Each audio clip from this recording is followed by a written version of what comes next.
Сәлеметсіздер ме, құрметті менің көрермендерім. Сіздермен мен Құралай. Бүгін осындай қатлама, яғни пияз қосылған нан дайындайтын боламыз. Видеомды көрмес бұрын төмендегі подписаться батырмасын басып, тіркеліп, мені қолдап кетіңіз. Қазақша каналымыздың дамуына үлес қосыңыз. Бізге керегі жуа.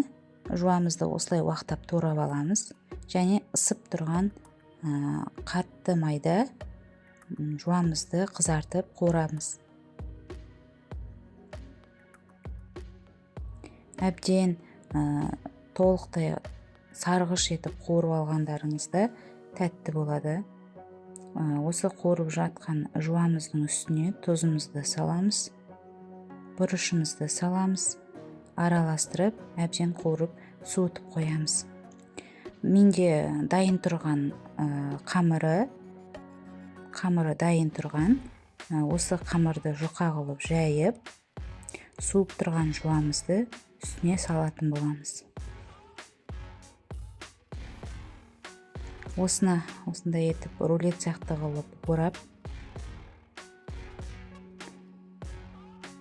өстіп орап, протеинге салып, жұқа қылып үстінен басып, әбден басып, жұқа қылып жаятын боламыз. Оның үстіне жұмыртқамызды жағып, пісіріп аламыз 180 градуста. Міне біздің қатлама нанымыз дайын болды. Ас болсын.